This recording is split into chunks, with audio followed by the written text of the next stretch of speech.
I hear the sounds of your heartbeat.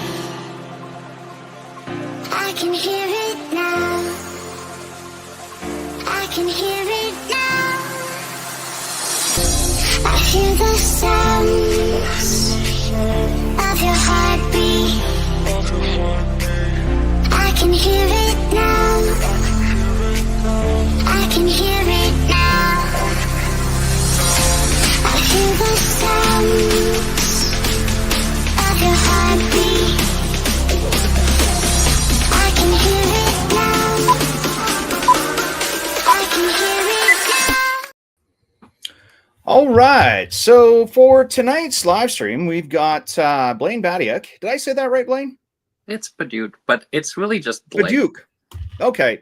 Blaine and Jack Dan, 110, or James to the rest of us that know him. And we thought we'd take some time out and just have some conversations about the new legislation inside of the province of Alberta, just released by Premier Smith and the UCP government. And that happened just before the AGM. So Blaine had suggested we should do this call, and that was prior to the legislation coming out. And we thought, you know what?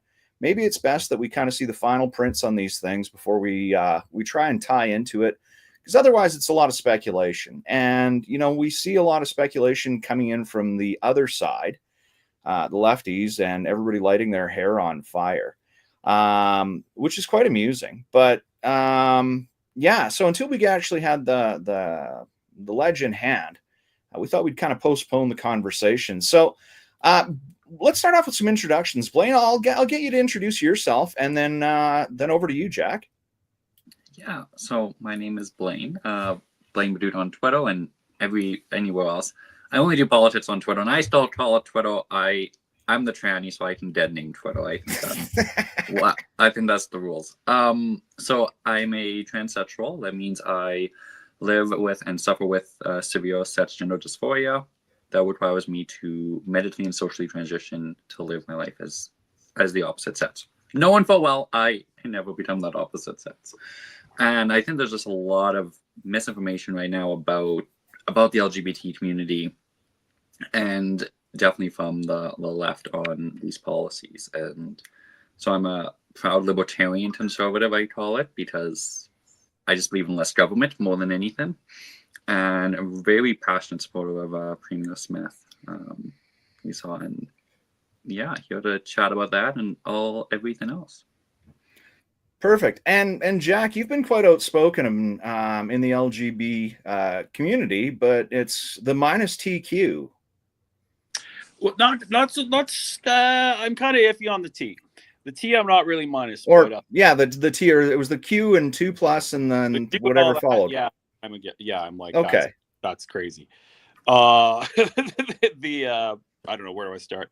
I'm Jack on Twitter, Jack Dan 110, or my real name is James. I was also involved in the talks for the legislation that are being tabled, that have been tabled, I should say. I'm pretty outspoken on Twitter. I get trolled an awful lot, and I like to troll back. So I just want to apologize publicly now for clogging up all of your feeds with that. But no, I got involved because totally by accident. Actually, not really by accident, but kind of, it wasn't actually about anything but the person I went with the first time I went and talked to the premier. It was great. And then I just got more and more involved with it. So I'd been speaking up for a long time about the insanity that's happening and all of the gender identities and all this crap. So yeah, I've been pretty vocal about that. And I think it's been a much quieter conversation that started over the pronouns, and then it's turned into this monster of its own.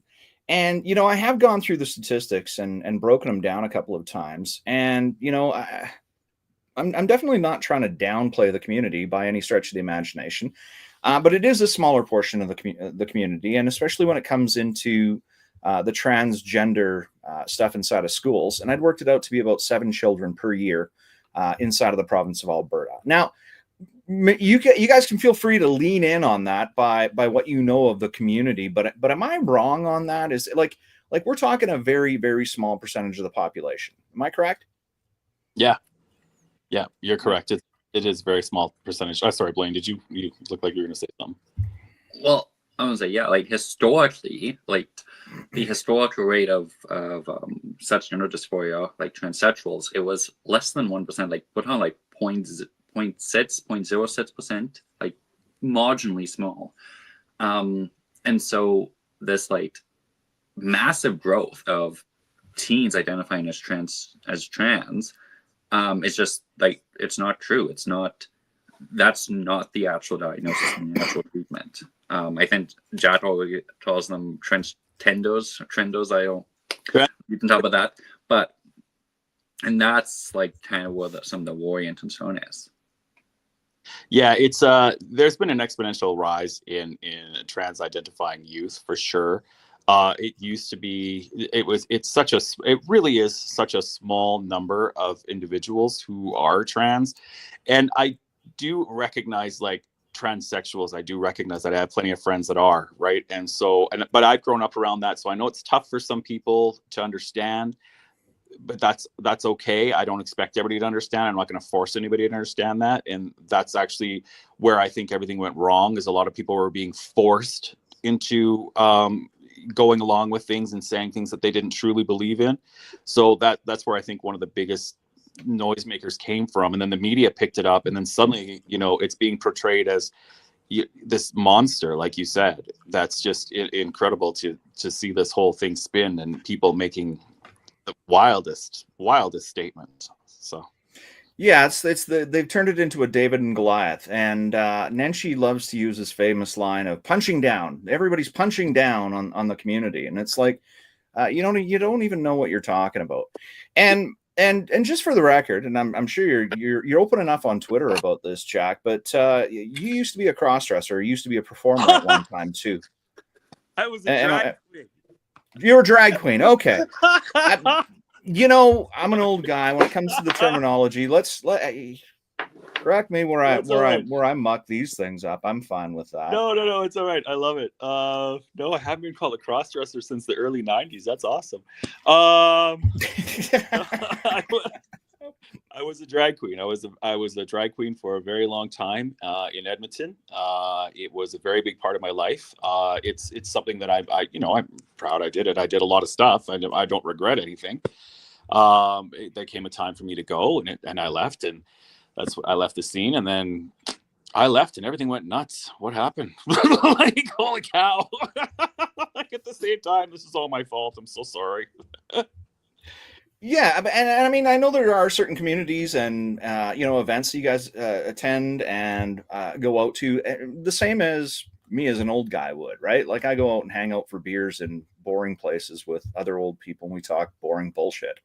And I imagine that in the same context or on the same parallel, you probably have the same events. I mean, Jack, I'm sure you've been out with a lot of the same crowds that we stomp around with.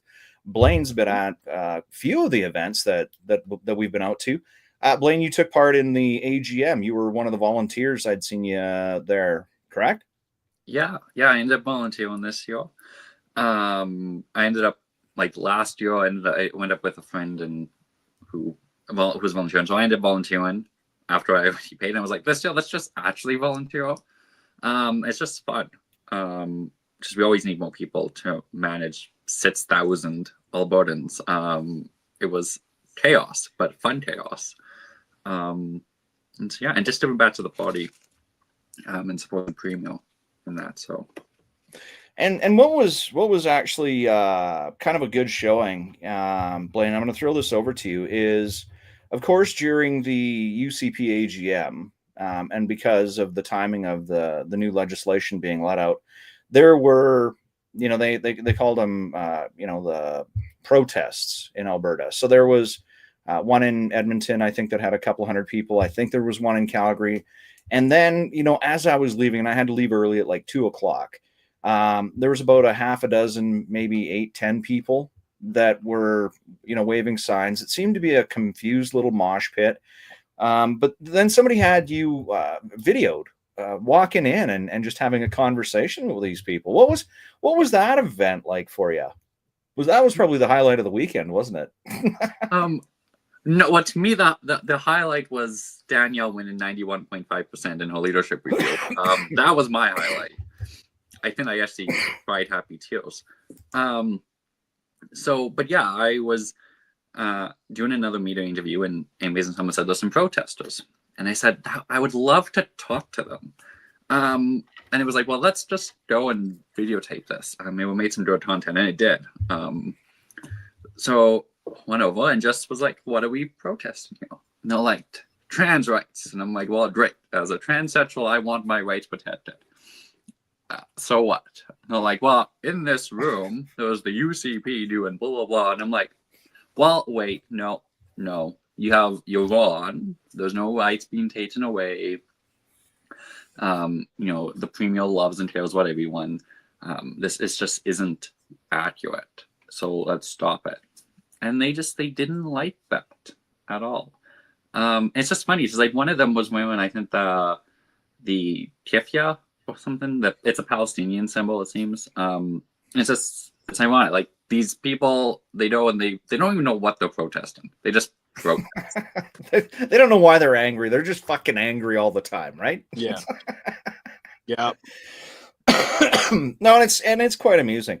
I throw that back at Nenshi and the media. They like to whip people into a frenzy. The news articles that I was going through just prior to hopping on here, just so I can kind of refresh myself with things and get myself back in the perspective. There's just always so much information flying past me that it's good to refresh. The one press that I was reading, I think it was CTV or CBC, which I know it's trash to begin with, but just a quick skim. They talked about the tens of thousands of Albertans that are being impacted by these pieces of legislation. Tens of thousands. So, if there was a decision that was made that really did have an impact on tens of thousands of people, it'd be a much, much larger, broader conversation. But this it blew up to the size that it is. And I'm not saying that it's, insignificant by way of the conversations that we're having. But yeah, when I'd seen the first release of this, which was back in February, they talked that it was immediate. In Edmonton, it was still Rachel Notley and Buddy Holly downtown somewhere. I can never Janice Irwin. And then in Calgary, I think there was another one. And they panned the crowds and talked about all the transgender children being impacted. And one of the biggest things that I could note is that there was neither transgender people nor children at these rallies. So it's like, who are you out really gunning for? Are you? And they're just, I think they're just pro NDP, anti UCP, just people that need to be angry about something. Literally, that's what they have blind hatred for Premier Danielle Smith. I don't even think most of them know why they hate her. They'll throw out words like, oh, healthcare and AHS and trans rights and what else, pensions and all that sort of stuff, right? But none of them have actually listened to anything that's been said. That's the funny part. They all just feed off of each other in this weird little bubble that they all live in, and then they all get all this press and news coverage. I remember back in February when that all came out, because I was part of the original meetings. Lois Cardinal, Eva Cardola, and I got to meet the Premier, and we went there with Lois as guests of Lois, because Lois wanted moral support. And so we just went in there and we sat there and we talked with her a little bit. The insane things that they said about us just for being at that meeting, and not even knowing what was said and what was talked about, it was ridiculous. And the way the media spun it, the way politicians and senators spun it, well, now senators spun it, it was crazy. They even asked if we were paid. I'm like, if I was paid, I would be really making, I'd be in a, well, I am moving, but anyway, but I wasn't paid. So I wasn't paid for that. But yeah, the things that they say are pretty ludicrous. A lot of it has been disproven. A lot of it has been debunked. And every time you do that to someone, one of my favorite writers for the New York Post, his name's Benjamin Ryan. He debunks Christopher Wells all the time because the things that he's saying are accurate. And so Benjamin will come out and he'll actually post the recent new studies and articles and things that are being released to actually, bring argument to and substance to what the premier is legislating, right? So has put on the table for legislation, I should say. So it's really funny because people, even Benjamin, will get blocked and ignored because that's one thing that they don't want. I remember being at a round table with the senator, and one of the things that he had said was, "Don't give those people a platform." So, and I'm like, okay, so we don't have a voice in this at all. Like, that's the one thing they don't want. They don't want people like me or any of the hundreds of other gays, lesbians, bisexuals, and transsexuals in Alberta that are speaking out. They don't want us to have a voice, right? And they especially don't want detransitioners to have a voice. Janice Irwin just walked away from a friend of mine named Kelly.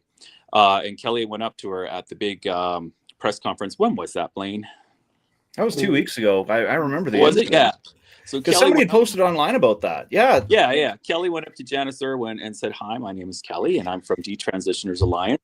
Can you help us get a voice?" Janice turned on her heels and walked away. And it's just like, are you fucking kidding me? And then you have the nerve to sit there on your TikTok and act like, "Oh my God, I'm so hard done by." No. Absolutely not. No. And then you've got these crazy radicalized trans activists out there trying to force women to say things that they're not comfortable saying. No. What are you doing? Like, this is where you guys are fucking up big time, and you need to stop it. Like, this is where you're fucking everything up.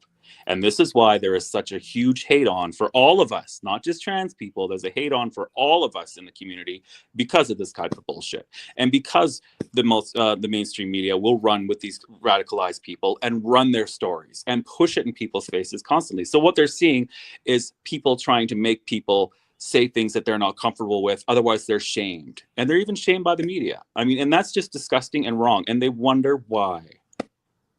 Like, it's just amazing to me. Where is your thought process? Why are you not looking at these new stats? Why are you not looking at these new studies that have been done? Why are you coming up with studies that were done in 2019 trying to say that this is still relevant? It's not. There's new things happening. They need to understand this, and they refuse to understand this. They won't talk to anybody about it because what they're doing in their minds is right. So it's really, really shocking to me that nobody will sit down and have that actual conversation. Oh, of course they freak out. We weren't asked to be there. Well, you sit there on your freaking Twitter feed saying how much you hate the premier. Do you really think she's going to invite you and say, "Hey, would you like to come in and talk to me?" Like, what? Like, Yeah. That's my own. The division inside of Canada, and I mean, especially through the Liberals, has gotten like extreme. And I think it really started over the last, 4 or 5 years. Yeah.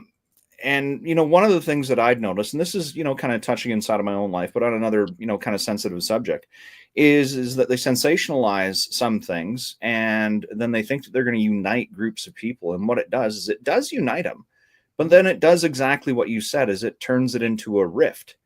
Mm-hmm. And I'm not going to say that it's always a rift, but it turns it into those delicate situations. So my wife's Black. And in 2020, that's, the beginnings of COVID. But by summertime, it hit. The whole George Floyd thing, the Black Lives Movement was going on. Mm-hmm. And she'd had people that she'd worked with for years coming up to her and apologizing. And she's like, "This is the most awkward thing." And, we were outside working in the yard, doing flowers. She was working the flowers. We were doing whatever. And she said that she'd seen some Black lady that was crossing the street, and she looked at this Black lady, and this Black lady looked up at her. I mean, it's easier to see, I guess, somebody that's Black than it would be to see somebody that's necessarily gay and maybe even transvestite from a distance, right? But you can definitely see a Black person from walking across the street. So she said, we looked up at each other, and we didn't know what we were supposed to be doing. Like, she said, we didn't know if we were supposed to be doing this, or so she said she just turned her head down and backed away. She goes, but it was the most awkward time. So, it was just something to have the sake of the story.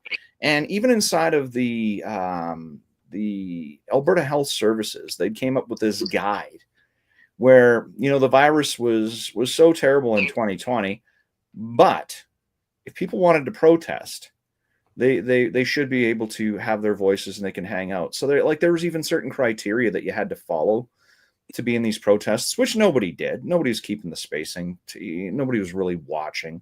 It didn't go bananas like everybody thought it was. But yeah, they turn them into these massive things, and they bloviate the hell out of it. And then she will use anything for for screeching rights. What do you think about Nench? Like, well, I mean, there's a lot of people that ask, like, what do you think? Where do you think that he kind of tends in the spectrum? Sorry, Blaine, you go ahead. I've been yakking a lot. Well, I think, there's two sides. Like, one, Nenshi is not a traditional New Democrat. He is a liberal. Like, he is Trudeau's pick for Alberta. The UCP tagline for that is accurate.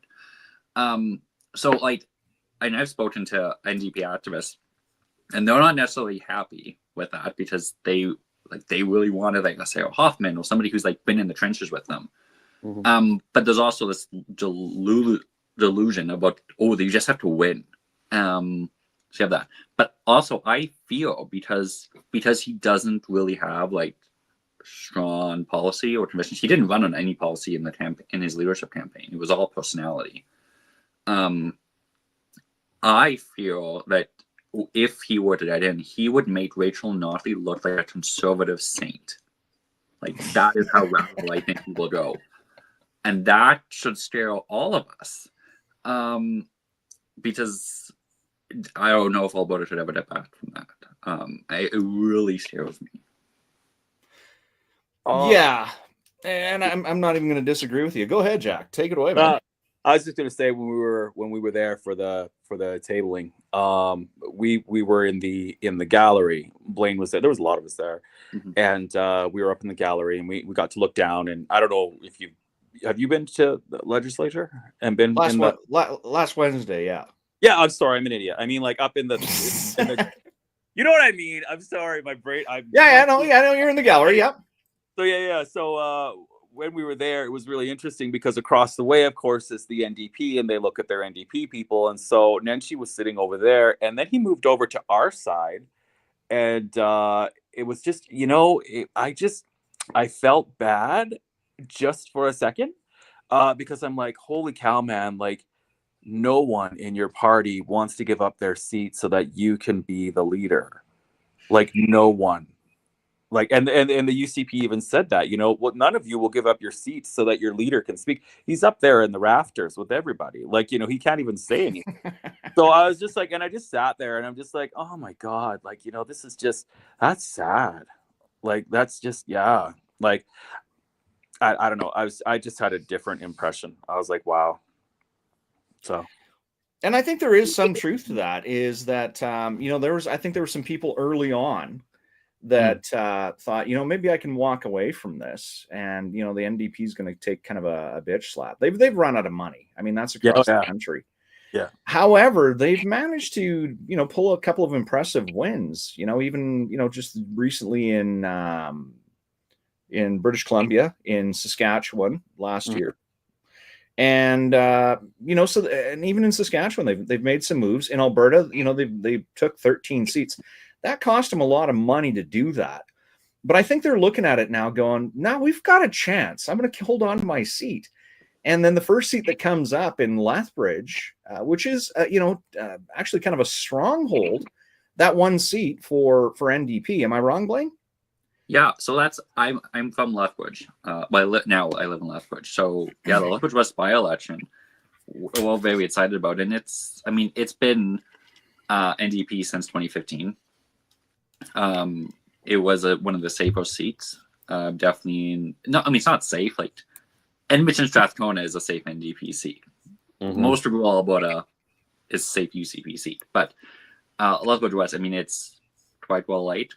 I don't know how well we would have liked somebody who's not from here to represent. I think that would have turned off some people. But you had an open shot and you didn't take it. Why? What? I don't know this. I don't know the story. So what happened? He had an open shot and he didn't take it?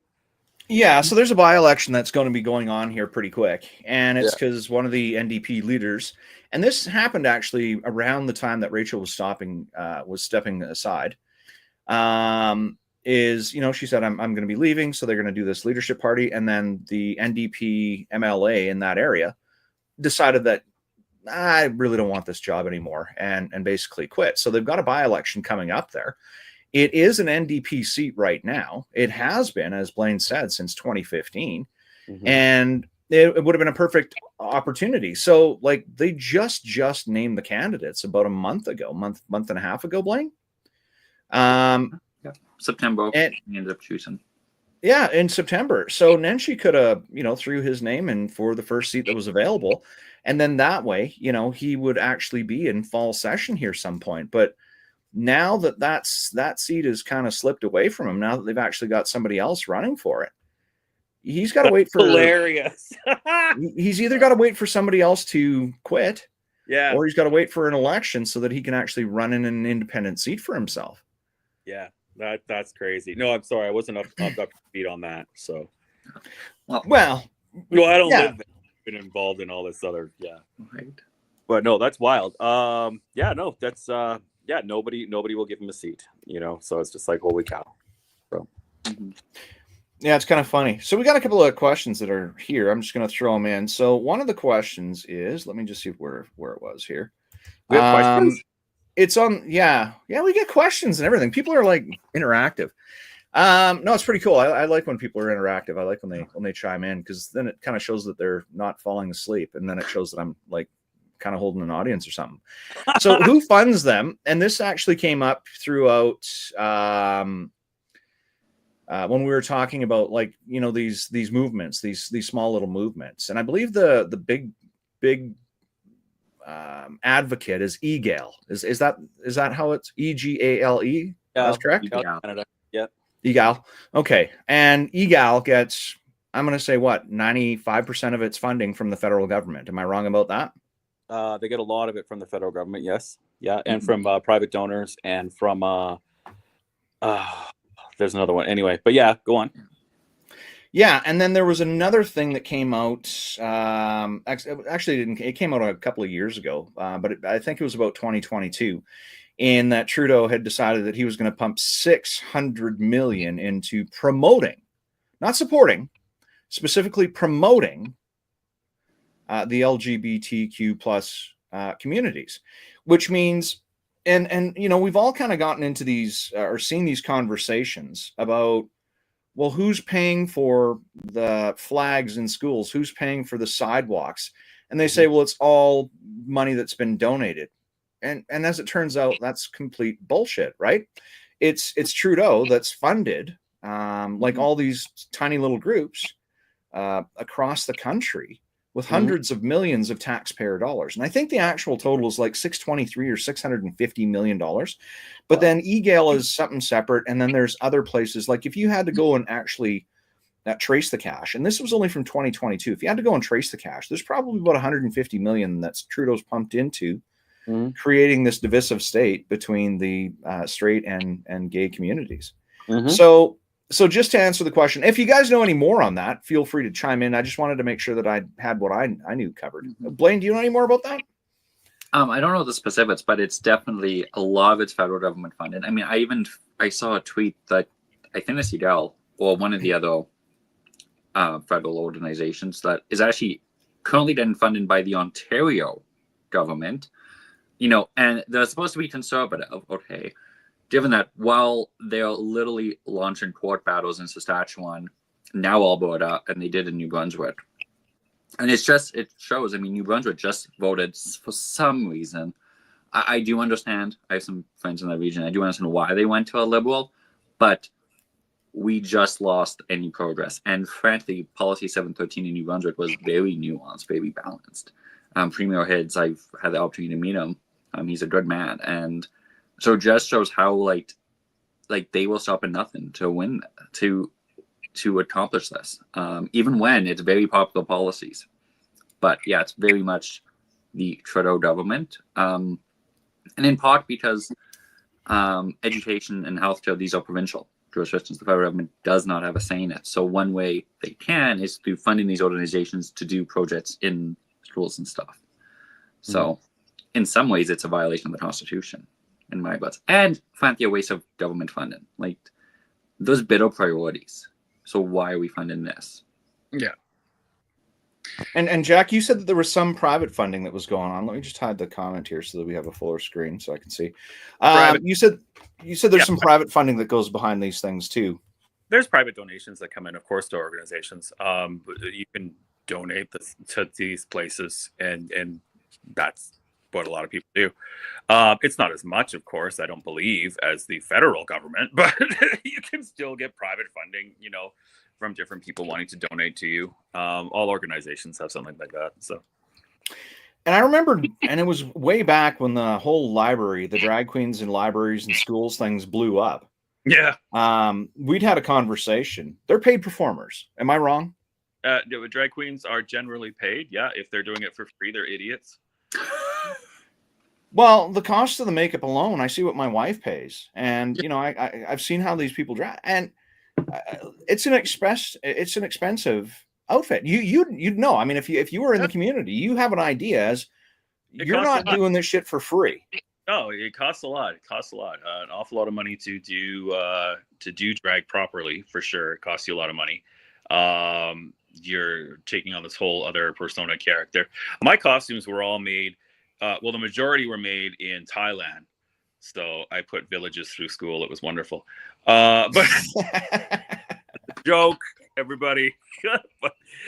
So it costs an awful lot to do it properly. You can't just slap on a bathing suit and run out there. So that's just not really drag. So.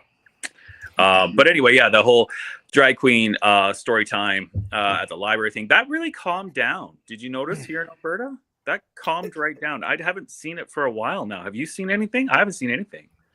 I've seen nothing, but I think there was an AGM or something that was held by the NDP where they were going to invite back the drag performers because it was such a hit when they had children tucking bills into the G strings. Yeah, and whatever. The drag is not for children. It really isn't. It's not a kid thing. Drag queens are can be very rude. It's double entendre. It's very tongue in cheek. A lot of the outfits are very risque. So it's not a kid thing. It's really not. So I mean, that's just.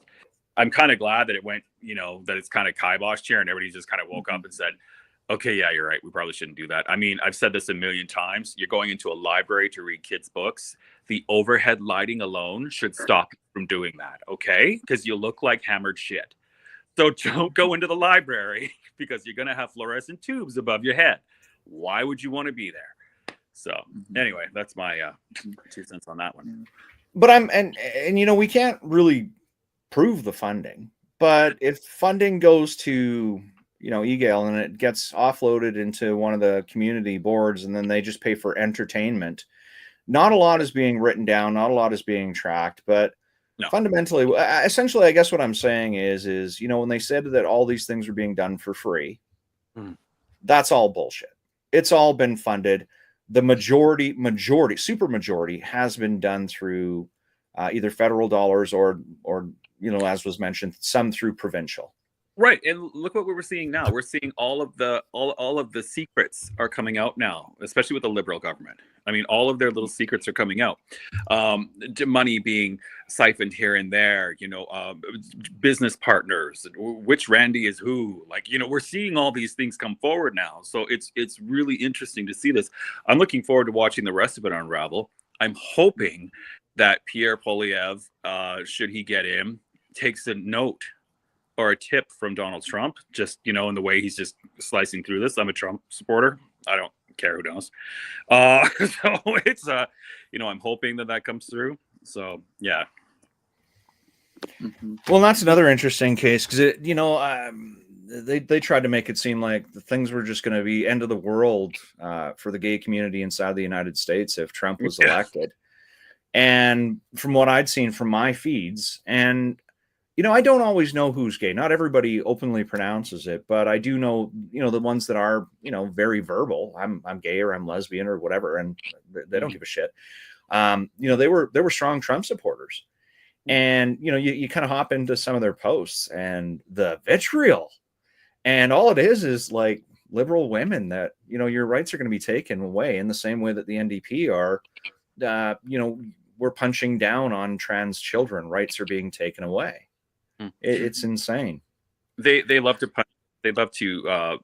They accuse us of what they do. Blaine do it a lot as well, and so they accuse us of doing what they're doing. You know, punching down and what else do they call us? Blaine, pick me, internalized homophobia, all this, you know, all this nonsense that they can try to do to punch down on us, to make us look like we have no credibility, we have no say, our stories are not important.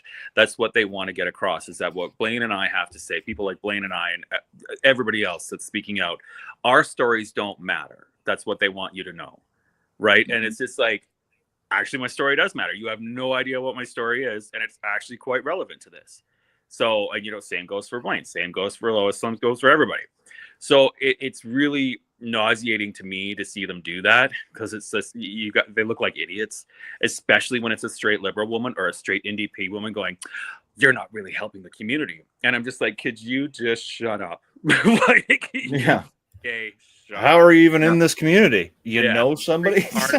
I'm an ally. I don't care what you are. You're making an ass of yourself and you're helping people hate us. So could you shut up? Like, that'd be great.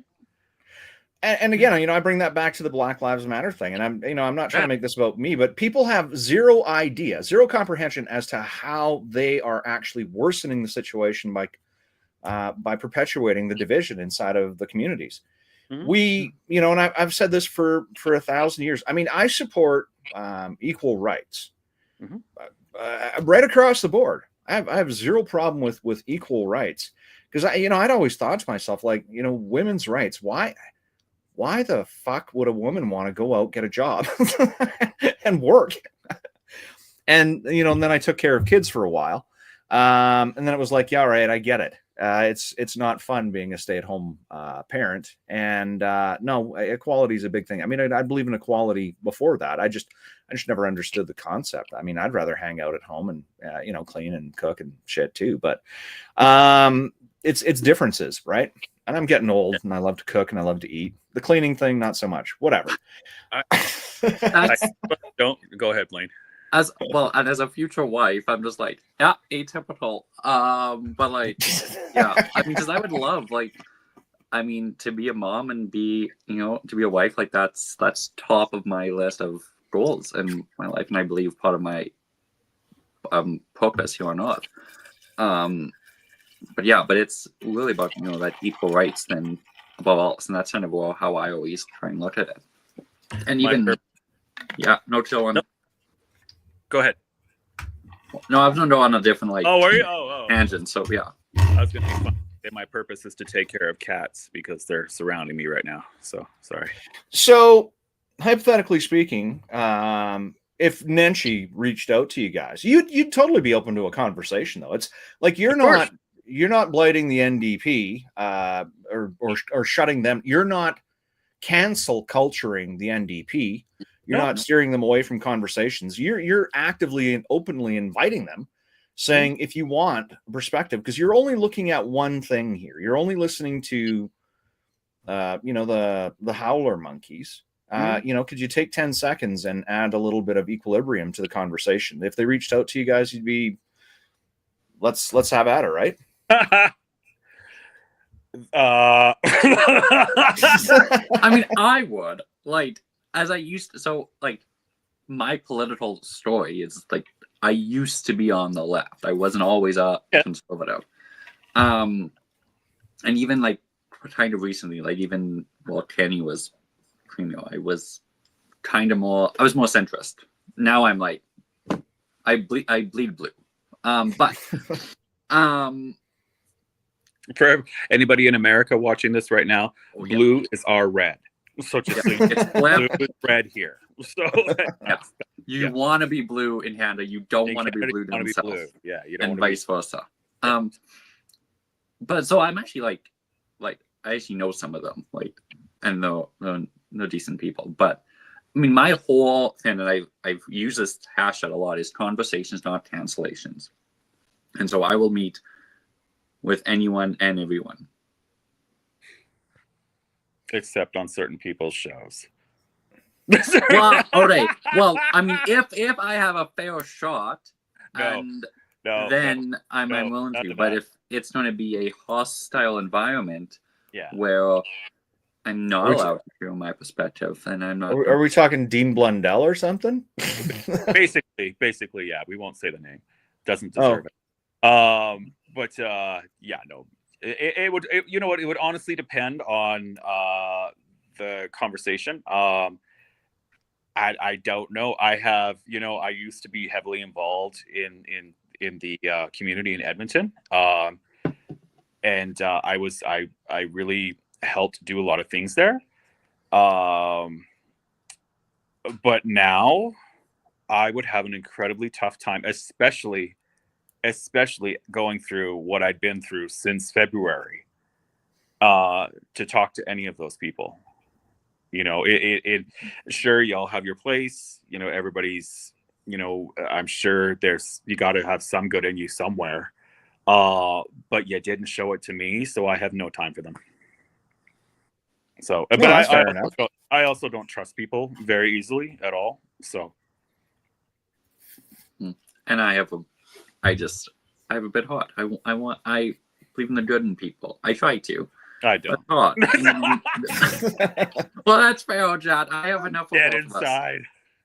But it's like the vitriol, and that's really how. Since when the policies were first announced in January, I wasn't immediately on board. I had a lot of questions and concerns, but as the international evidence kind of demonstrated that this was probably the best bet. Yeah, and the amount of attacks and vitriol that went to my friends like Chad and Ava and Lois and my friend Tiffany, who was one of the other ones who were consulted. Ironically, we were both there on Thursday, October 31st, when the legislation was introduced. And one of the mainstream media quoted saying there was 2 trans women there who are just active conservatives. Like, that's how they described us. That was it. And I'm like, you wilted us down to like something so okay, great. And then you have a whole section with Monty Panis, another trans person, on the other side. So that's the part that pisses me off, is that the MSM have decided who their spokespeople are for the LGBT community, and that's not the only people that can speak here. We all know how to talk. We all know what we're saying. We all bring different sides to the stories. However, the MSM will only play one side of the story, which is really, really, really biased. And if you try to get in there, and I got into an argument with a reporter on Twitter who tried to call me out on Twitter because I wouldn't buy into his bullshit. Because if they do get you, you're turned into a 5-second soundbite where they make you look crazy, and then they have somebody on after you debunking everything that you said, but you don't get a chance to go back there and actually back up what you said. So the public looks at it and they're just like, oh my God, these people know what they're talking about. And those people over there are just crazy. They're just mad. They have internalized homophobia. They're the fringe. Yeah, the fringe. But it's really the opposite way, because there are so many of us. There's so many gays and lesbians and bisexual, even transsexual people out there that want nothing to do with this whole shit. They want nothing to do with it. They just want to go to work. The least interesting thing about me is that I'm gay. That's the least interesting thing. Who gives a fuck?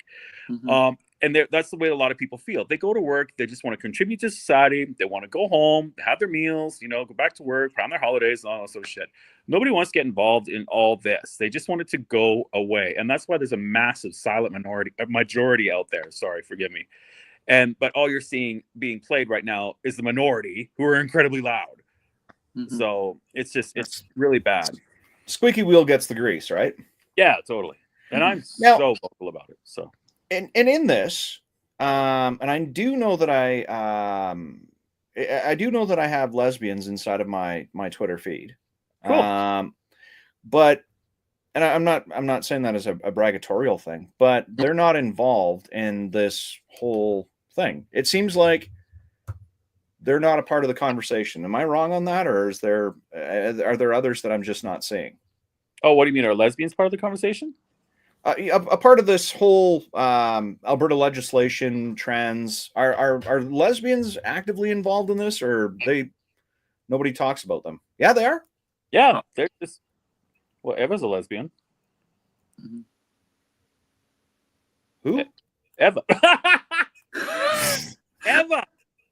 Eva Cardone. I'm saying her name wrong, and she's gonna kill me when she watches this.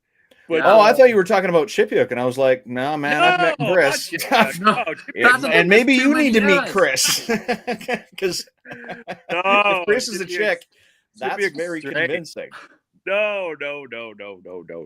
Okay, I don't know all the players, and you know I profess to that. Yeah. I just I haven't seen him on the social media side of things being as vocal on the transgender or Our the one that we know, she's very, very vocal, and there Mhm. are quite a few lesbians that are vocal. Both sides. Mhm. Both Well, sides. I mean, Janice Owen. I mean, I don't see any on the other side. let's mean. I really don't. What is No. Janice? I don't know. Who is Janet? Janice Irwin. Owen. I think she's lesbian, bisexual. Because people have asked She's some me type of queer. people have asked me what Janice is, and I don't know. Janet. And that's not. Is she? Because Yeah. and not that I care. No. The last thing that I need to know about my politician is who they decide to have sex with. As long as it's not a child, I'm fine with that. And there's Right. laws to take care of them if that is the case. Yeah. So I really don't care. It's just, you know, sometimes people ask these questions and Yeah. I don't know the answers. No, she's a girl. She's a woman. Yeah. Okay. She is. Yeah. So Yes. And she is even uglier. I want to say this in person when you see her in Ledge than she is in pictures. I I can't don't call. even know how that's possible. Well, I do not comment on any woman's appearance because that's being even a Petty. trans woman in politics. Like we just doubled down on, hated on. It's the joys. My friend, I have a friend who essentially just entered politics in the past year. She's younger, in the young 30s, and she's conventionally quite attractive. So I mean, she wears like a blazer and it's a mini skirt, but it's a very professional outfit. And like she gets like a lot of vitriol comments on it, especially from like older women who are in the movement. And it's like, no, like you're just angry, like just Mhm. yeah. So I just stay away from like. See, now there's dressing. Yeah. There's, and we even talked about this, you know, with Jack before we hopped on. He's like, "Do I got to dress up for this?" I was like, "No." Man." And There's I dressing, war. but then there is waging a war on conventional dress, and that's what Janice does. And you know, when you dress like a clown, expect to be treated like a clown, and that's if that's your shtick, you want people to comment on you because you want to look like Buddy Holly or whatever appearance you're going for there, then that's exactly what you're going to get. And is it petty? Is it rude for me to say these things? It probably is, you know, and I'll accept that as, you know, that small part of me that just really doesn't give a shit. Again, I don't give a shit who she's sleeping with. I just find what she says about a lot of things to be way over the top, way bloviated, egregious.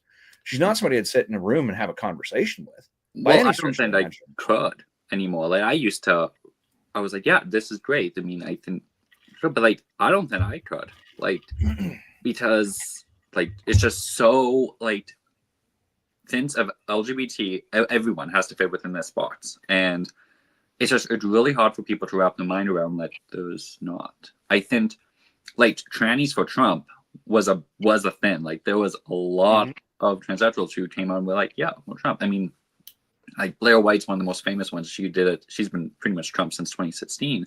But there's a whole new movement, and it's like, you know, and I'm not gonna say where I align in the politically in the States, but like I wasn't scared about trans rights with Trump. I mean, he's the most pro-trans Republican ever. So he's gonna end the insanity with children that needs to end because it's confusing. It's confusing young kids. Yeah, I'm glad that he's stepping in. It's so funny watching everybody just try to pick apart who he's picking for his cabinet for his, what do they call it there? Cabinet? Mm-hmm. Yeah. So because they're trying to pick it all apart, and it's like, oh my god, you guys, and even CTV up here is like freaking out over it. I'm like, hi, can we concentrate on the fact that the Liberals are robbing us blind? Can we concentrate on that? Let's run that story, shall we? Like, wouldn't that be good? Like, anybody else want to look at Jagmeet Singh propping up Justin Trudeau again? Like, anybody want to run that story? No one. Oh, okay. Like, and it's kind of funny how the unions that these guys are, the Liberals and the NDP have been supporting look like it could be like the notch that actually brings down the parties. Because Jagmeet's come out and openly said, I'm not gonna allow this, and if they're gonna try and force any back to work legislation, I'm gonna even if it comes down to calling an election on a non-confidence vote, I'm gonna do that. And then the Liberals came out today and said, yeah, that's exactly what we're doing. Go back to work. Yeah. So tomorrow could be an interesting day. I don't think he'll do anything. I really think that he's just going to sit there and just keep doing absolutely nothing until his pension goes through. Because there's all those other people in his freaking party. They're getting their pensions as well. I made a post about that. I'm like, I don't want to pay for these people's pensions. They haven't done anything great. Like, they really haven't. They've gone out there and acted like radical activists. Why am I paying for their retirement? Yeah, we shouldn't even be paying their salaries. Yeah. Well, and MPs get a gold-plated pension. I mean, Harper removed some of the shine from it, but it's still really good. Well, Alberta MLAs don't get anything. There's no pension for Alberta MLAs. Wow. Thank you. I think it was back in the 90s when they published that. But I remember when a $16 glass of orange juice essentially was one of the many things, but that was a scandal. And that was leading to when the Harper government fell. And we're seeing ministers like Randy Boissonnault, apparently, I mean, that's what's being alleged right now, is siphoning off $10. And same as Guilbeault. And Guilbeault is 250 of the 600 million that's gone missing from the Green Slush Fund. I was like, why are these people in this? The whole Liberal government needs to be dissolved at this point. Just dissolved. Like that. It's just, we're such a joke on the international stage. All Trudeau does is go to these fucking places and he talks about fucking trans people. I'm like, oh my god! Like, is that all Canada is? Is that all we are? Yeah. As a actual trans person, please stop. Like, you're not helping us.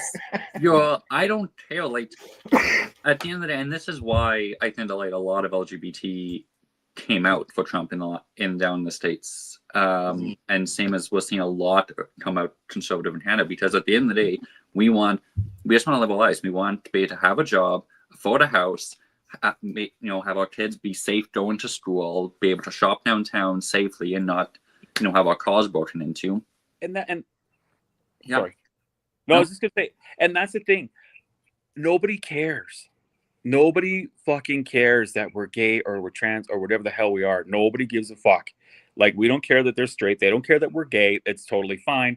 We're just treating each other like human beings. That's it. Like, I don't get this huge division that's happening. I mean, yes, we have the left and the far left, which are absolutely driving a massive division, even within our own communities. I know we have a lot of extreme far right that like to drive the division too, and I've gotten into it with them quite a bit as well. So I just don't get it. Why can't we just treat each other like normal human beings?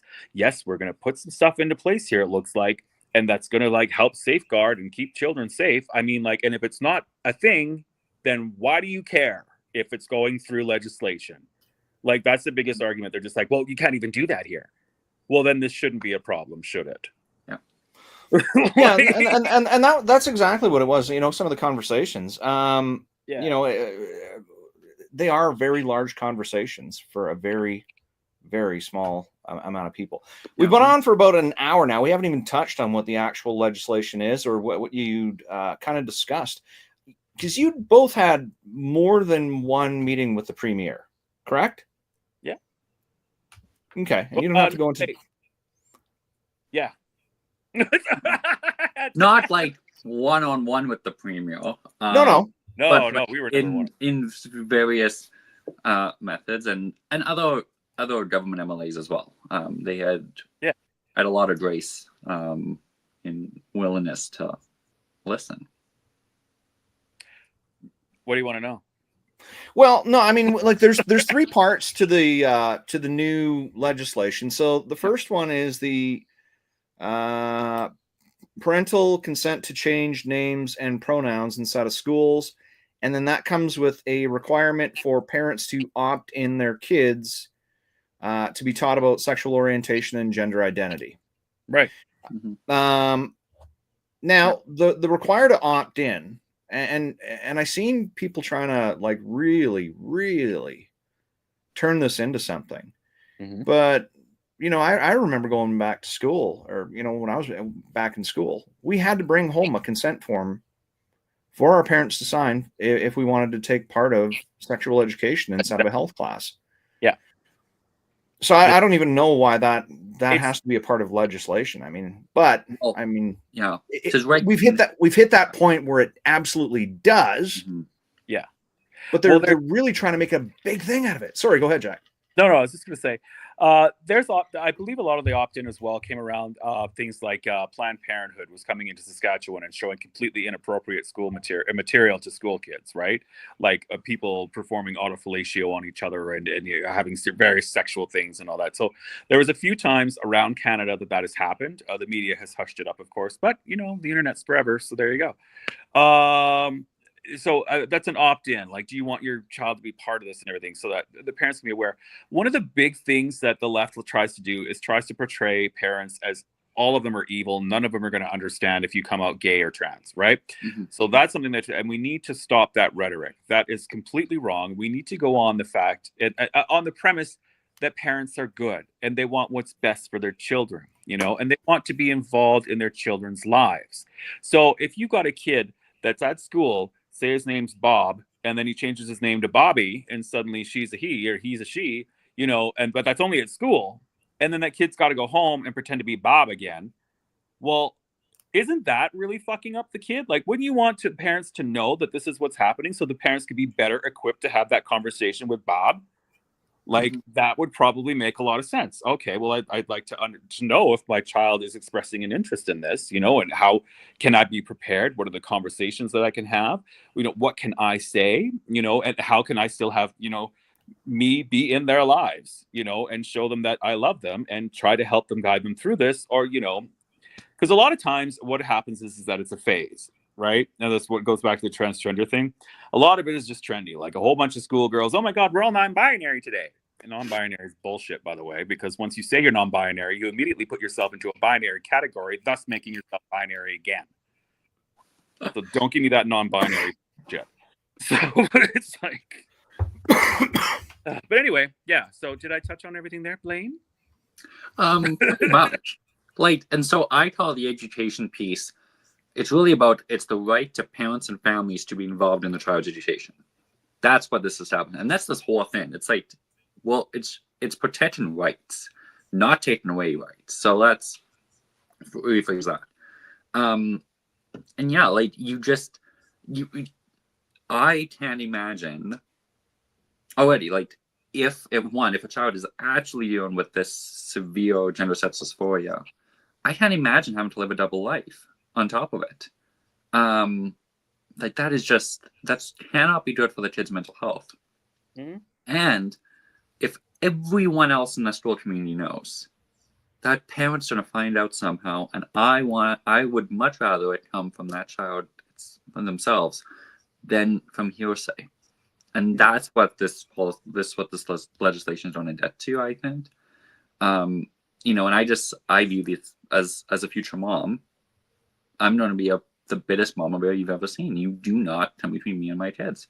So any attempt to do that is just absolutely wrong. And that's what this legislation is reestablishing. There is a caveat of, if there's a belief that there will be physical or psychological harm, that it's referred to supports prior to notifying.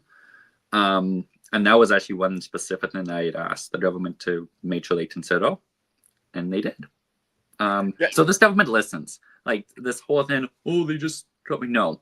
They took what was announced in February, they consulted, tweaked it a little, and fine-tuned it, and got it to what I think is like really bounce and nuance. But so yeah. You were gonna add, Jack? I totally forgot what I was going to say. Okay. Well, no, I'm going to add on to something that you did say though.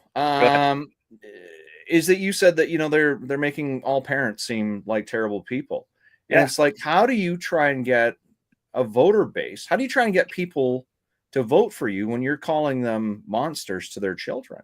Yeah, that's something that has The logic is bewildering. That's something that's really, really angered me this entire time. Is that they're all making the assumption that all these children's parents are just terrible. That's what's coming across. Whether or not they realize that, that's what's come across to the Canadian people.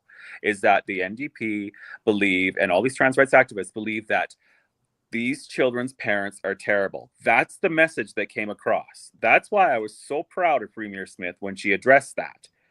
She says, we want you to know that you're being told this is false information, and you are loved by this government. And we know, you understand that these people, parents love their children. Like, they do. Do they grow up in the wrong way to them? Well, I guess so, but they still love them. And 9 times out of 10, these fights actually disperse. So, and like, for that percentage that doesn't disperse, there are things in place to help these children. Like Blaine was saying, if there's suspicion of abuse in the home, that's going to come out before even this child's decided that they're going to want to be trans. There's obviously some telltale marks there. I'm probably not saying that correctly, but you know what I'm trying to say. Red flags. Red flags. Yeah. So there's red flags, and that school counselors and all that will probably be involved in that as well. So, well, and here's the thing, like, Blaine, how many of the teachers that you had in school do you still talk to? A couple. Yeah. I was supposed to become a teacher, so I kept in touch. But high school teachers, not maybe 1 or 2 from elementary, but not like regularly at all. But that's the thing, is I think you're into the point. Like, as a teacher, you have them for 1 year, and yeah, like, as someone who was on the stroke become a teacher, and I'm friends with many teachers, like, we love our students. We love them with everything, but we only see them for that 1 year, maybe 2 years, maybe whatever. Parents, it's a They're life. for life. Yeah. And that's I think the biggest part of the focus. When we want to relinquish rights from parents to strangers, they have them for, we call it a year. But that year might only be a semester, and that semester is going to be what, 4 months long, 5 months long. Yep. Minus holidays. So somebody that wants to be able to make a decision for your child on day one, that's only going to have an impact on their life for potentially 5 months, and then they could be transferred out of school. Your child could be graduating. Your child could be moving to another school. Mm-hmm. They have them for 5 months. They want the control from day one for the decisions that child's going to be left with for the balance of their life, where they're being taught to hate their parents. And I think that's egregious. I think it's a terrible place for this. The whole message to me is disgusting, and I say this because I'm not just a parent. I'm a grandparent, and I don't have to think about my children now. And I'm not going to say that they were great in school and make them out to be wonderful little angels. Nothing like that.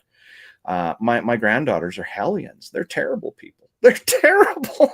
I love them, but man. Anyways, girls are tough to deal with, and that's all I'm going to say. But if I'd found out that somebody was trying to take over these decisions from my children on their children, I'd be very upset, and I would step in. See, and we must be clear though that not all teachers are doing this. We can't do what they're doing. We can't do the same rhetoric that they are. Not all teachers are doing that. I've spoken with many teachers who are being silenced by their unions and such, and they're afraid to say anything.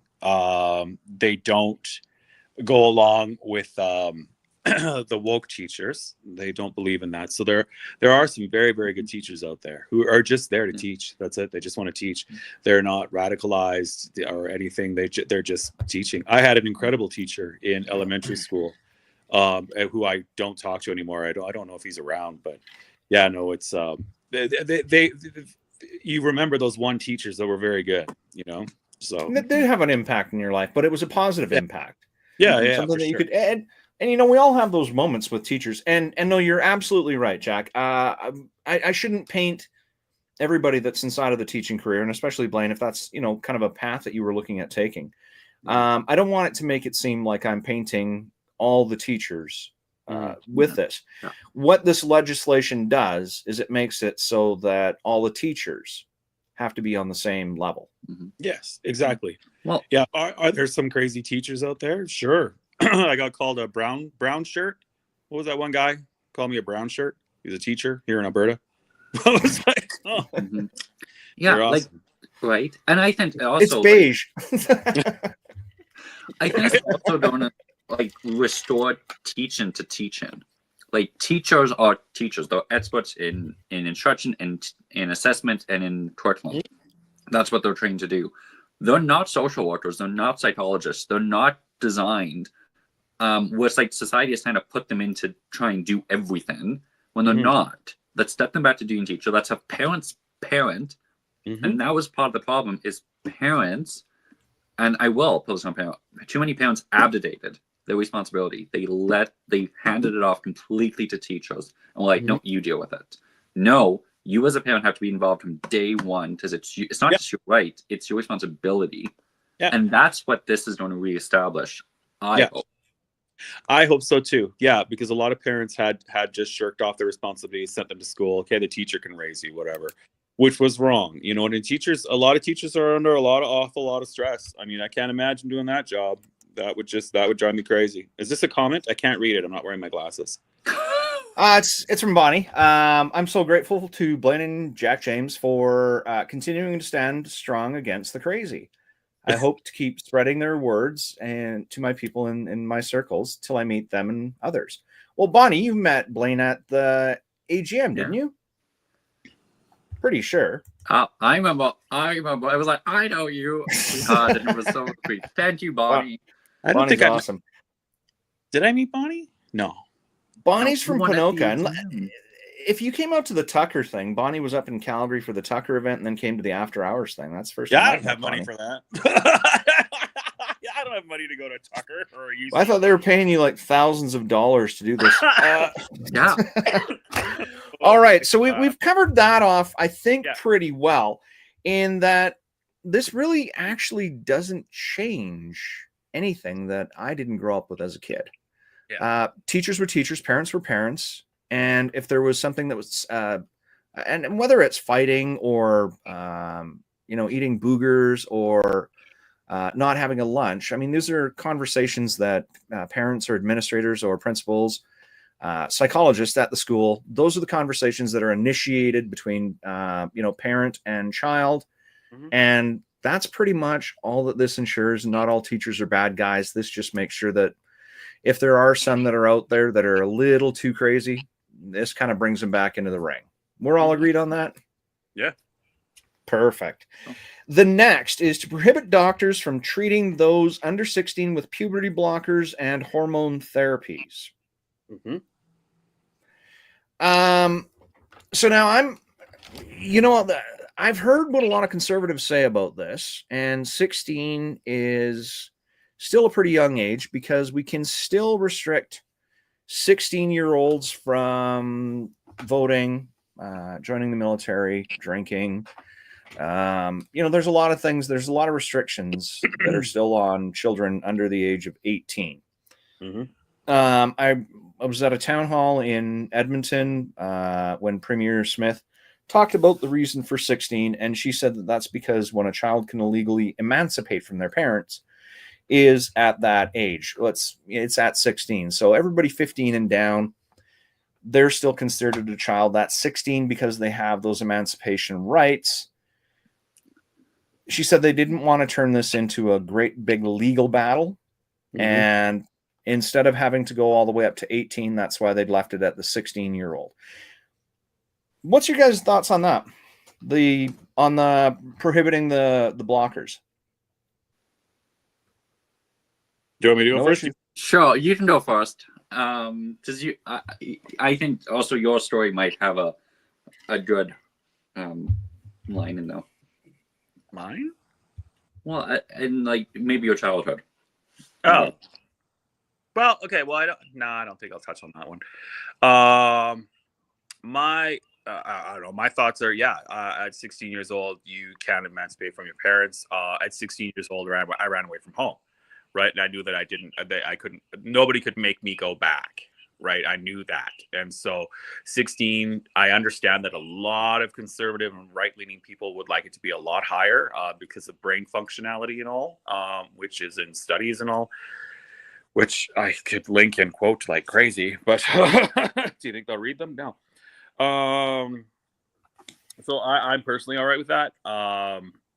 Puberty blockers, I don't know why anybody would think that it was okay to give a child puberty blockers, because puberty blockers simply block puberty, right? And they all sit there and claim that they're reversible. But you talk to any transsexual who's like, I don't know, older in the community will tell you, no, they're not.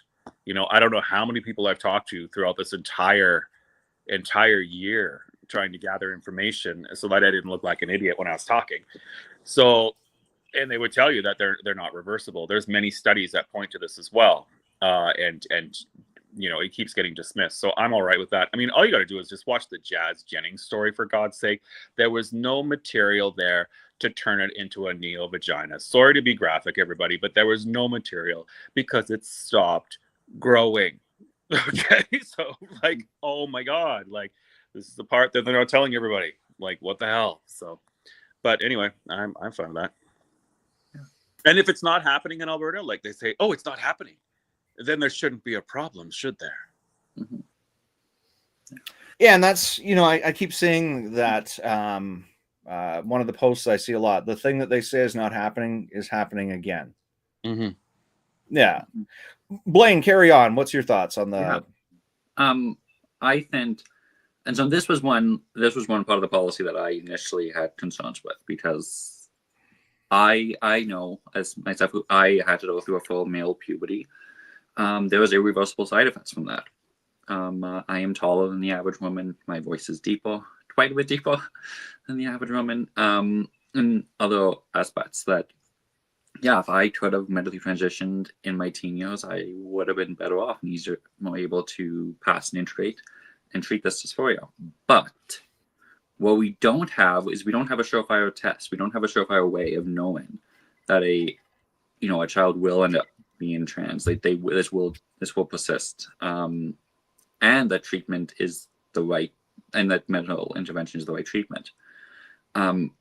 And so that's why I pause. And reading things like the TASH report that came out of the UK really raised an alarm bells. Well, there isn't strong international evidence right now to support this. And so what I say is, did she freeze? Yep. She froze with her eyes up. Oh my gosh. Oh, there you are, Oh, Blake. wait, there you that Okay. that was weird. Where did I freeze off? What froze was I like at? this. It was like 10 seconds. All right. And so that's what I think this will do, is really just let's pause and then let's figure out, and then we'll move forward. I support the age of 16. I think like we later, I think there's a legal argument, but also, I mean, at 16, I would want it, to me, and speaking with transsexuals who transitioned in earlier years, there was better safeguards in place. There was better protocols. There was better psychiatric assessments. So like, there was more gates before medical treatment. And so, to me, if a child, has shown signs of gender dysphoria since, 5, 6, 7, and continue to do that until 16, that's to me a very, very positive. I'm very positive like that is genuine and they need this treatment. And for 16 and 17-year-olds, you will need parental doctor and psychologist consent to move forward. It's not just a one. For adults, automatic. Yeah. For adults, it's whatever. I mean, we will not regulate. We shouldn't be regulating medical treatments as much as I might think we need to. But so I think it's balanced right now, and I think there's a big difference. I think Jack alluded to the Jazz Jennings story, like there is an optimal time that I think we're trying to find. I say it's probably in the range of 15-ish. But what we also know though is, and what we're seeing is this massive spike of girls identifying as trans, so trans boys, so female to male, and it's a massive spike in comparison to male to female or even historically. And we know that once you take, as a girl, once you take puberty blockers and then testosterone, there is very high likelihoods that you will be infertile. And that's what I read. And so that combined with the massive rise of detransitioners, I just can't in good confidence say that this is good right now. So I say cysteine, okay, for now. Now, on that, because I really don't know, and I never actually looked at the studies, and I never really thought about it, but I do see a lot of the women that have been transitioned with the stitches across where they used to have breasts. Mhm. Is it a higher percentage of women that are wanting to transition to men, or men that want to transition to women? Right How do you know? now, I think it's more women into men, like girls into boys. Right now, I think is that what was seen. But historically, it was very rare. Like this is a very rare disorder, but it was more prevalent among biological males who needed to transition to a woman, as best they can. But so it was way less for girls who would transition into boys. But now we're seeing that quite a bit, and that's what concerns me, is when like these statistics are way off compared to what we've had historically. And when I think of a story like Eva's, Curly Rose, who, I mean, I'm not here to share her story because it's fantastic, but like she just had a baby, and it's her everything. As I know, when I adopt kids, it will be my everything. In today's life, in today's era, would she have been transitioned as a child and possibly never been able to do that? And that's when I hear stories like that, that's what made me shift my thoughts and minds to be like, no, we really need to hit the pause button on this because something's not right. Well, and even if we look at the COVID jabs that people had went through, there were people signing up for these things without knowing what they were full well doing. They were marching into these therapies without parental consent, even though they were, below an age where they could actually consent for themselves.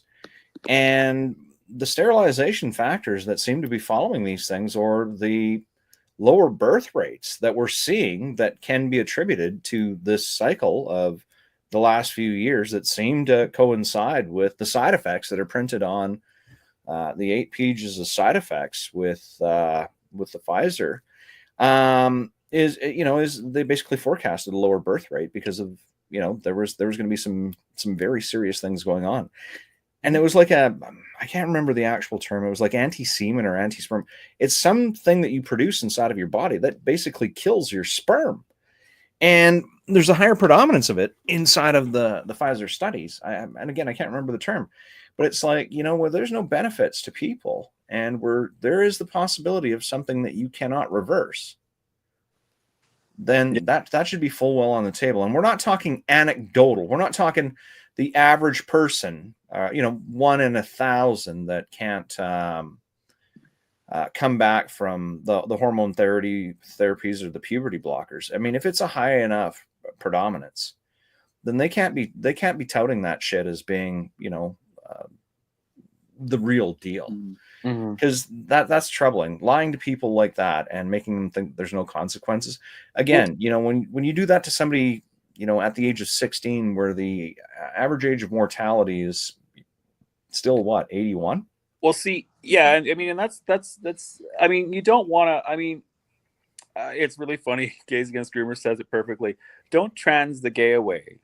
Like, this might grow up to be just a child that actually turns out to be gay or a lesbian or straight, just displaying feminine qualities at the moment, or masculine qualities. The kid could grow up to be a drag queen. Like it was, that was more fun, like way more fun. So, like, Yeah, and then hang out on Twitter chat shows wearing camo. It's funny. I did this on purpose because I'd heard that some people in Edmonton thought that I'd be a redneck. So I thought, well, let's just dress the part, shall we? Yeah, you need your black cap or your I need cowboy hat. my Trump 20. Oh, I have one of those too, and I got that for the Stampede, so everybody knows. Yeah, that's what I got mine for too. I wore it like twice. Yeah, and with a white hat. So. All right, so the last piece of legislation is, and I know you're very fond of this, Blaine, is to ban transgender athletes from competing in leagues not designed as co-ed, and I've seen you be very vocal about this. Yeah. So I'm gonna let you take the floor on this one first. Totally. And so this is what I call it's the right to fair, safe, accessible sport for all. And that's what the legislation is trying to do. It is like, and this is the one piece I've fully read and everything. Like it's very nuanced, and the regulation will follow. But it's really about, quite simply, stating that for amateur competitive sports, because that's all pretty much the government can regulate. For amateur competitive sports, and it will be right now over the age of 12. If you are transgender, you will be allowed to compete in your both sets or in a co-ed gender neutral league. We're not saying you can't compete in sport. Well, actually, in fact, the legislation actually is going to be encouraging the creation of more co-ed gender neutral leagues to ensure everyone can compete. But it's just not fair or right for biological women and girls to have to compete against biologically stronger transgender athletes. It's just not. I just can't in good faith support that. And this is another thing that I've changed my mind on over the past 10 months or so, reading the evidence, because I used to, through my transition, I lost all my strength. I am very weak. Most women could take me easily. So like, I'd be like, yeah, I have no competitive advantage in sport, but I've never had competitive advantage in sport. I never did sports. So my experience is clearly not the same as others. When we're seeing stories of athletes in the States who, like, they didn't stop training throughout there. They just started taking HRT. So you haven't lost that muscle mass and everything. And the puberty difference after age 12, it just creates something insurmountable. And and so I've kind of been in favor of this because it's not about, in comparison to BC conservatives in the last legislation, they tried to propose a bill that was terribly written. They know that now. They have a much better bill written from Alberta to copy in a future BC conservative government. But like, this is really about everything, about having it fair. And so I got to meet last Thursday. I got to meet April Hutchinson. She's a power lifter who was going to be having to compete against a trans athlete, a biological male. And she said no, she wasn't going to do that. And then she got canceled by her own sporting lead and everything. And showed me her story about her childhood and her alcohol addiction and finding sport to recover from that and everything. And it brought me to tears. And I'm like, this is why this legislation matters so much. Because it's not right. It's not fair. And it's not safe. So that's my rant of one of my many rants of the night. No, that's perfectly fine. I'm going to let you tie in too, Jack, and then I'm going to weigh in on this thing too, because we have TMF in the comments that's talking about the Olympics. So, I mean, that was going to be something that I wanted to bring up, but we'll hop into that after you had a chance to comment on this, Jack. Oh, for sure. Yeah, no. Biological men do not belong in women's sports, period. You ask 98% of the gay community, and they will say the same thing. Like, no, that's wrong. You can't do that. So you ask them that, and so for that to even be an issue, I met a really great young lady and her father at that press conference, and she was beat by a trans female athlete. A She'd been trans training forever. athlete. Yeah, a trans athlete. She was training forever to do this anyway. The trans athlete beat her. She lost out on her medal. We've seen it so many times where organizations have taken their DEI way too far, and it's so ridiculous. I mean, what is, everybody just give your fucking head a shake. Like, what are you doing? Like, that's wrong. And the Olympics, if you want to tie into that, you bet you just had it proven that, what's that person's name? Iman. Iman. Well, was, it, yeah. A biological male. Everybody was freaking out. She's female. No, you just cheered a guy beating up a woman. Congratulations. Well, wasn't there 2 at the Olympics? Like after that went on, I shut off. Yeah. But the 2 in boxing that took golds were in the women's class were men. Mm-hmm. And that's wrong. I mean, when you have people like April Hutchinson who train and they work very, very hard for this, and then you have somebody that comes in who's just biologically stronger, bigger, and is going to do it, outclass you. You've seen runners do this, swimmers do this. You've seen this happen a million times. Cyclists do this. Women's sports are for women. That is why they are called women's sports. You can call yourself whatever you want. That's totally fine. It's wonderful. But when we look at biology here, which is what we should be looking at, this is a woman's sport. She is built differently than you. She is going to perform differently than you. Leave it for women. We can put in a trans athlete or all-encompassing something. That's fine. Go ahead and do that. But my God, like, I don't even believe that this is a conversation. I can't believe it. Mm-hmm. Well, and it if one school allows it, and this is kind of how it goes. One school allows it, then all schools have to allow it. Yeah. So you have to take that away from all schools, mm-hmm. because team sports are team sports. So if you have a girls ringette team where there's a boy that's playing on that, or a trans athlete that's playing on that, mm-hmm. that trans athlete's going to be playing against other ringette. I don't know. Is ringette still a sport? I never. I don't know. It is. I actually have a friend who helped coach it, so it is a sport. Yeah. It is. Yeah, and they used to play with like a candy cane looking thing. I don't know. I knew girls back in school that played ringette or something, but I never really got into it, so I don't know what happens with that.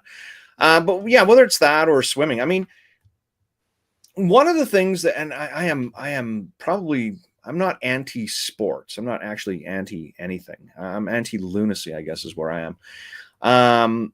I'm just not a sports guy. I like statistics. I like, drinking beer. Let's put on the game. No, let's not put on the game. I don't want to watch it. I'm not a sports guy. I'm just really not into it. However, with that being said, I do know a couple of professional athletes. And I know the turmoil they've put their bodies through, the amount of training, the commitment. Now, when we look at, people that are successful, and, that success can range from, doctors to lawyers to whatever. But, when you put like even professional hockey players on there, like I see what a couple of nephews are going through, and they play hockey 10 months out of the year. 10 months. They're not in junior high school yet, and they're playing 10 months out of the year. Mm-hmm.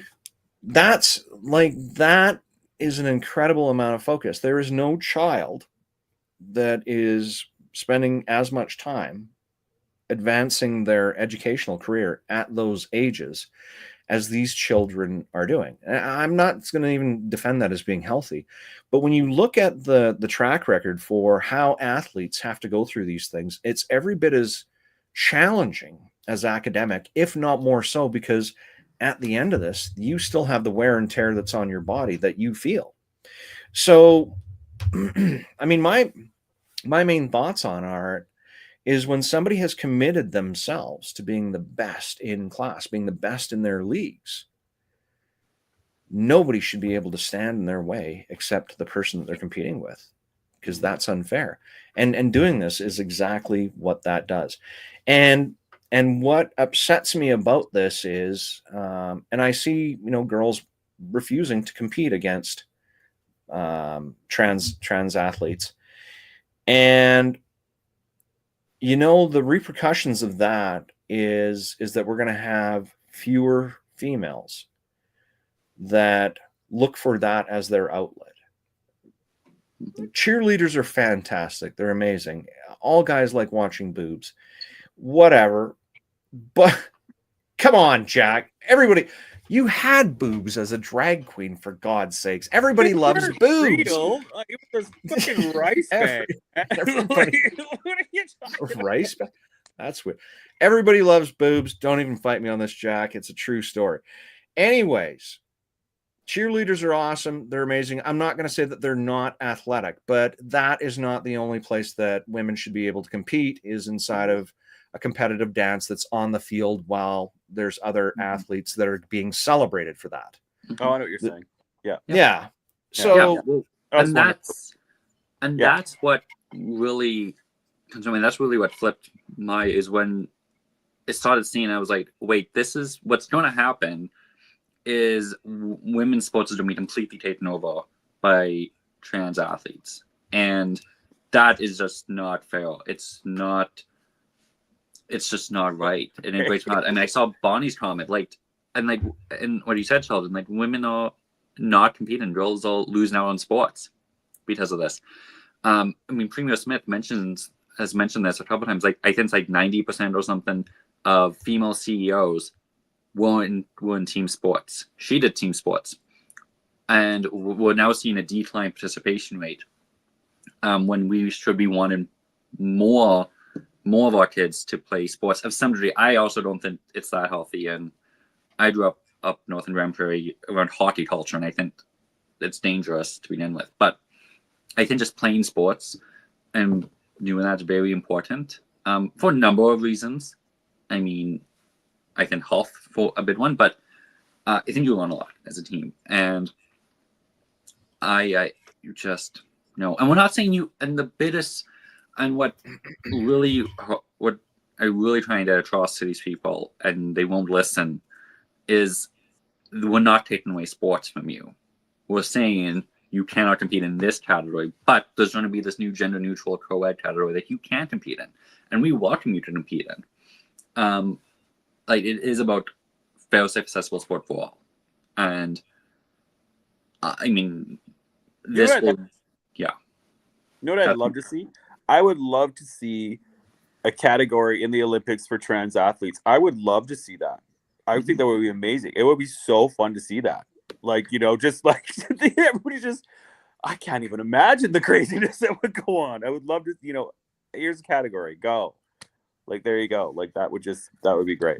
I don't know, but I'm the same thing about the Miss America pageant. I truly feel like that's a women thing, and we already have the Miss Continental pageant, which is for the transsexuals. So I don't know what's going on here, but anyway, sorry, I went off on a tangent. No, but and this is how the conversations really go, because Blaine actually brought up something that I find is very important. Is that athletes that have gone on to be CEOs.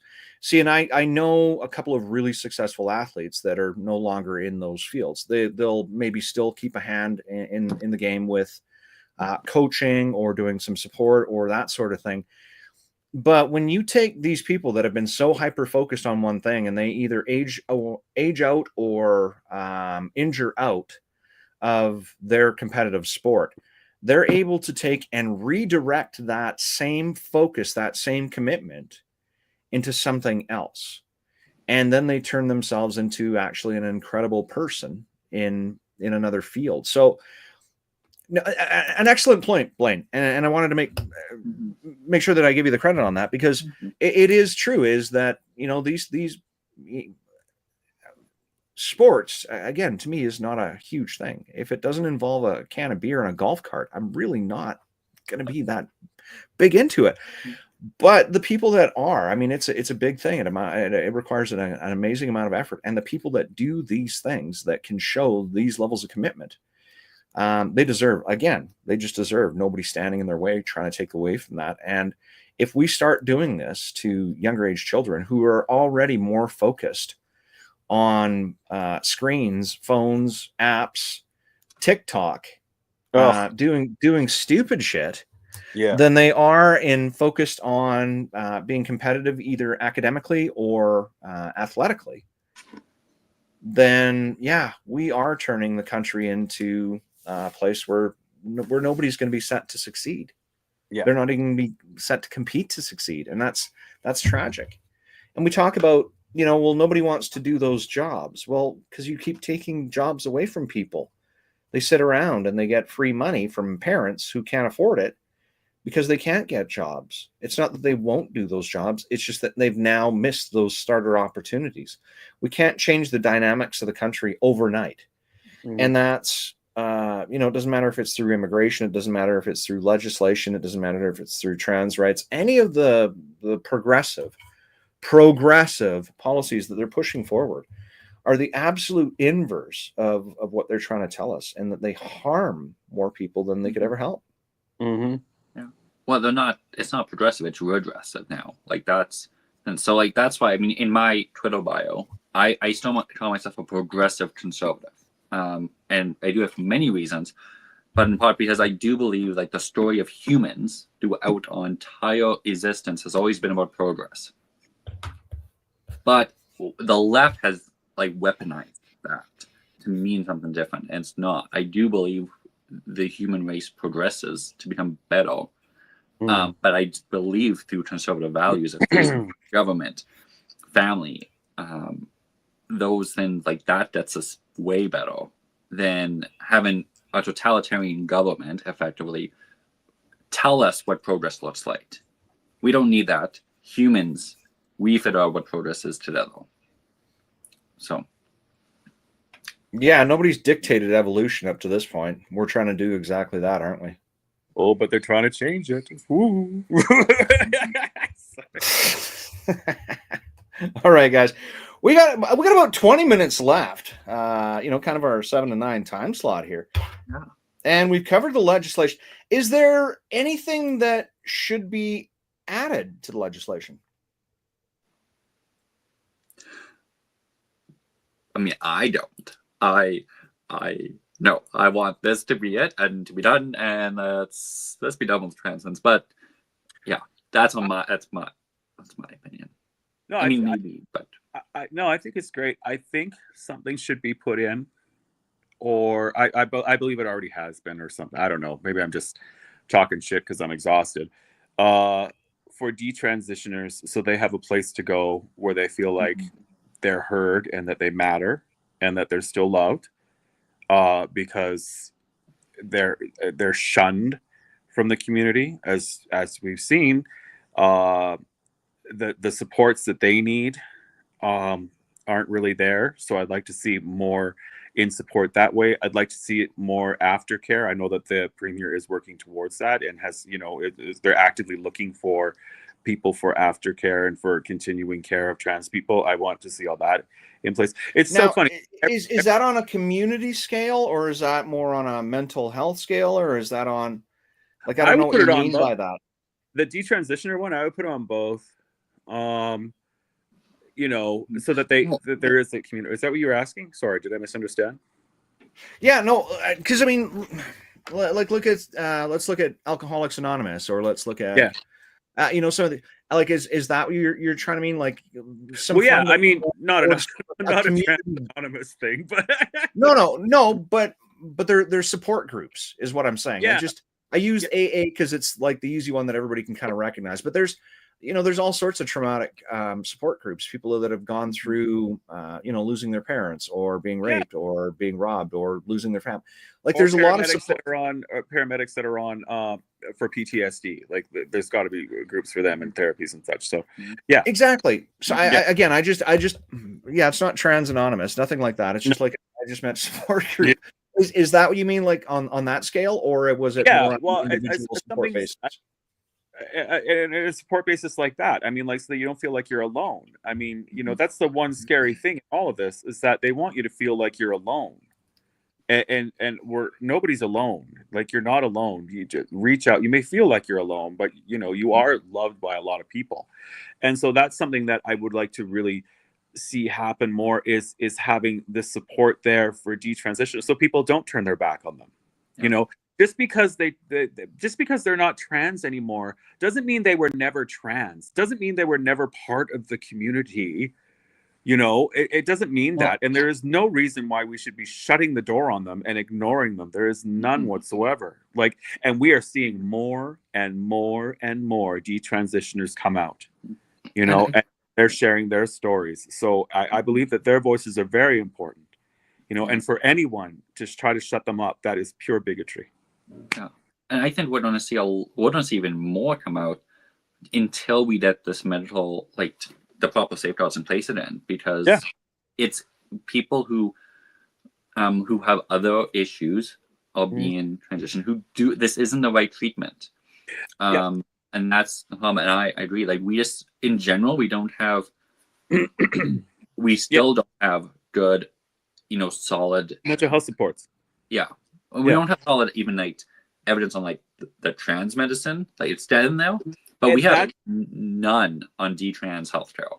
And that's what pisses me off too, because they all remember we were talking about that. Everybody claims that these studies all prove that this works. It works.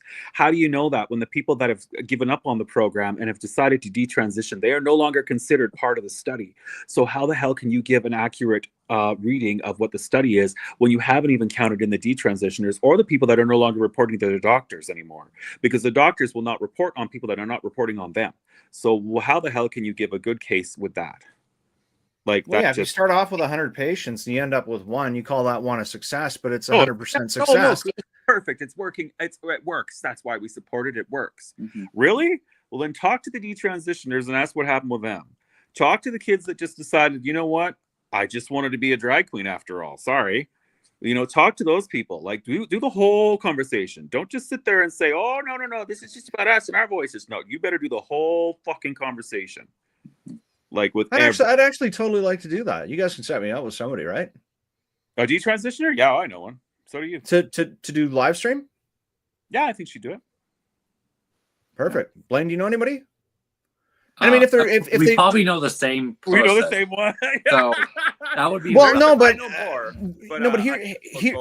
here's the thing is, and if they'd be more comfortable just coming on with either of you or with both of you. Yeah. We can pull up a fourth chair here. Yeah, that'd be cool. I haven't got a problem with that. Because I honestly, I believe that's a really important part of the conversation. And, I'm the conversation about the, what I'm doing right now. I could have had this with a couple of conservative guys, but I wanted to have it with two people that are inside of the community that have an individual perspective or a unique perspective, that means more than a couple of dudes or a couple of parents or grandparents, whether it be a couple of men or a couple of ladies that hopped on a show that could actually give insights, which you guys have done amazingly. So I thank you for that. But having that other perspective as somebody that's gone through the process, that's coming back out of the process, and again, it isn't to say that 100% of these things are going to be failures, but what it will do is hopefully shed a little bit of light onto what nobody else gets to see, where there is so few platforms that will have the conversations and will not look to ostracize or, look down on somebody. I think I can have that open conversation. And again, if that's something that if you want to do a repeat of this and just add one more chair, I'm happy to do that. I know two. There's two actually come to mind now. The second one I'm talking about because you just spoke with her. Oh, yeah. Then probably. Yeah. That's another one. And then I know another one. Jack knows everyone. And again, I think I have up to 8 seats or something. Oh, so, wouldn't that be fantastic? Oh, what a table that would be to be at. No, but I'm all for it. And I'm looking at the stats. So, there's 430 people watching right now. Are there really? Which is 438 people. And this is, this will be seen because a lot of my Substackers, they'll actually watch these things, periodically. So This is up on my YouTube, up on my Facebook. I'm mostly going to see, or I'm going to see the majority of the statistics coming from Twitter here. So yeah, it says 434. So I've only got 5 that are looking at my YouTube stream right now. So this is actually going to get out to, I'm going to say, conservatively speaking, at least a couple thousand people. Cool. And those couple thousand people that don't have or only have legacy media to fall back on, or anecdotals from the neighbor, or whatever it looks like, I think they'll get some benefit from this conversation. And again, it's not that I want to put you guys, way off to the side and start bringing in other guests. I'd like you to be a part of that same conversation, because right now, these are the hot buttons, something that they're making the priority for the country. And the things that I think that we need to focus on is that this isn't anti-trans. We aren't punching down on people. Nobody is anti anything. We are pro-parent. We are pro-supporting children. We are pro women's rights, athletic rights, and we all just want to see some sort of equality on these things, right? Yeah. Mm-hmm. Well, and that's what it is. Like, that's what I mean. One of my famous tweets now was a reply to Randy Boissonneau, who essentially said trans rights are human rights, or something like that. And I'm like, yes, great, but no trans rights are being taken away, and we're protecting these rights, and that's what this is. It's about protecting rights. The part. Sorry, go ahead, Mike. No, talk. No. I was going to say, it's the right for kids to, the right for kids to be protected from irreversible medical treatments before they're too young, the right of parents and families to be involved in their child's education, and the right to fair, safe, accessible sport for all. That's what this is. And that's really, like, I think a big thing about Premier Smith is she's about protecting rights and freedoms. I mean, we have the Bill of Rights coming through, and this now, and that I think it's really positive after seeing so much of all rights being taken away from us by the federal government.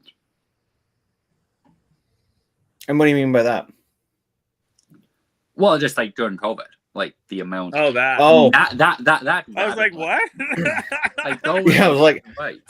But even the right to free speech is fundamentally taken away when, under Canadian law, I mean, it's considered a hate crime to misgender a trans person, and it's like, no, I mean, yes, I would prefer everyone use she/her pronouns with me, and in real life, like, everyone sees me, but like, I will never compel speech, because it's a fundamental violation of your freedoms, and and so that's nothing that has to be fixed, because it's just No, and I think that's absolutely right. And I mean, I think there's been a lot of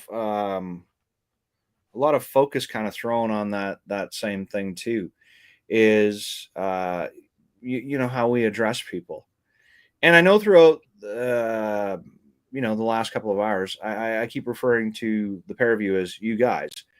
And it's, if it was 2 women that were sitting here, I'd say you guys.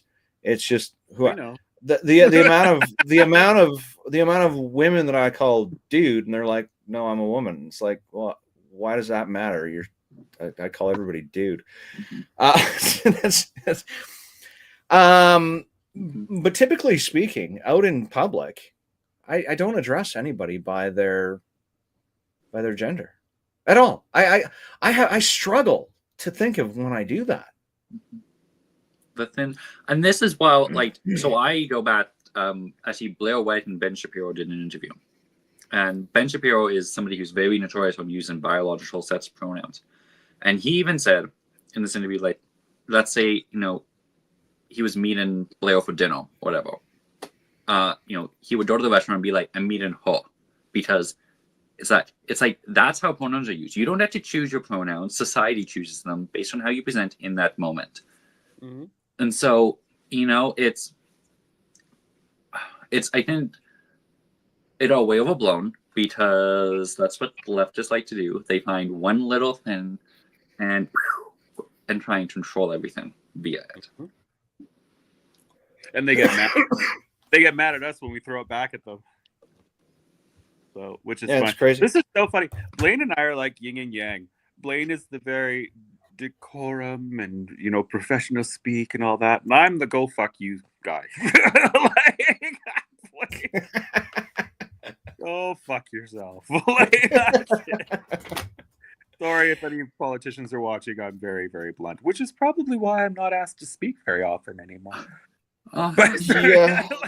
Yeah, I think I get the same thing. You swear too much. Somebody even said that as a remark when on the stream. They were like, "Yeah, no, Jack's cool. Jack's gonna swear too much, but I can't wait to hear what Blaine has to say." All right, fair, Awesome. fair. I mean, Fair. like, Yeah. I mean, I do my own fair amount of swearing. I am an Albertan by blood. You know, that's kind of in our nature. But yeah, Yeah. fine. I'm also the lady, so it's good. I love talking. Lois and I talk all the time on the phone, and she's so funny.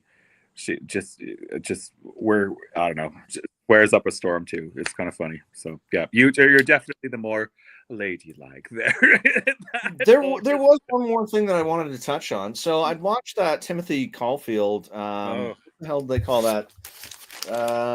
Science Up First. They had this at the Calgary Library last night from 6 to 7:30. So I hopped onto the Zoom call, and I mean, it was a complete shit show.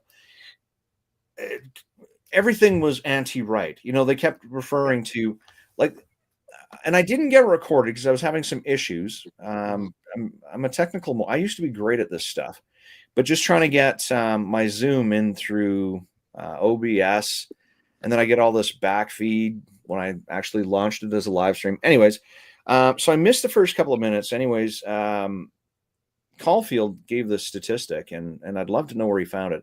And he'd said that like 93% of the unvaccinated Albertans are conservatives. And there's 4% are NDP, the 2% are, I guess, unsure. Anyway, so it was him and his little sciencey group that showed up to the Calgary City Library downtown to host this thing. And I don't know how many people that they had in or on the stream. They wouldn't show the numbers. If I had to guess, I'd say it was probably between 60, maybe 80 people that showed up to the library. And there may have been 35, 40 people on the call. I can't imagine be any more than that. They moderated everything through the Q&A. So if they didn't like what the questions were that were coming, they would block you from being able to ask them inside of the open stream. Yeah. So there was only like about 30. We've had more comments in the time that we've been on here, comments and questions and stuff, than they had. And they had 4 doctors and Caulfield lined up for this thing. Anyways, one of the people that they had on there, and I forget his name, I'd have to look it up here real quick. And it's just because these people are so nothing to me. He was on, apparently he was on Amazing Race. Where the hell am I looking? Oh, there it is. He's a doctor out of Edmonton, but he works. Oh God! You know who I'm talking about? Yeah, I do. Yep. I've got his name here somewhere. Yeah. Totally left wing. Totally far left. Yeah. James McCokeys. I hope I said that right. I'm not trying to, shame him for his name. I'll shame him for his comments. Yeah. So he basically came out and said that the provincial legislation has no jurisdiction on the reses. Yeah. So he's going to continue with his gender affirming cares because he believes it saves lives. Now, first off, and I'm not saying suicide isn't traumatic, and I'm not saying that it doesn't happen inside of the gay or trans community. It happens in all communities, right? Did he say that? Did he say that? Did he say this? But no, he said it saves. He said that the gender affirming care, which is the blockers, I'm guessing, and maybe even the surgeries, saves lives. And because he's on a res, he's not under the same legislation. He doesn't have to abide by the same rules as other doctors do, and he's going to continue doing whatever the fuck he wants anyways. I don't think that that's a helpful part of the conversation. I think that's ignorant and disingenuous. That's what I think. I think it's very ignorant and disingenuous, especially when you're seeing all this new data come out. Hell, I'm not even a medical professional, and yet I can see it coming out, and I can read it, and I can understand it. I really hate when they use the suicide threat. Oh my God, kids are going to kill themselves. There is nothing to prove that, first of all. And second of all, why are you hoping for that? That's the only thing I'm asking. Why do you keep fanning those flames with these impressionable children? Why do you keep saying shit like that to them? Why are you trying to encourage this? Is this your gotcha moment? Is that what you're hoping for? Because that's what the whole world is looking at you going, why the hell are you saying that to kids? Why are you telling them that the government wants them dead? Why are you saying things like this? You know, what you're doing is fanning flames in children who are already gender confused and have a lot going on in their head. And you're going to try to what? Encourage them to do this? Are you a fucking idiot? Like, that's what pisses me off about that shit. Like, it's like how disingenuous and how fucking how horrible people say that sort of thing. Horrible people. They're like, oh, it's true. Go fuck yourself. Like, sorry, that's just my.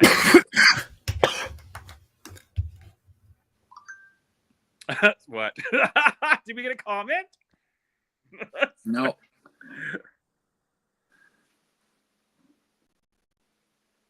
I almost fucking died there, man.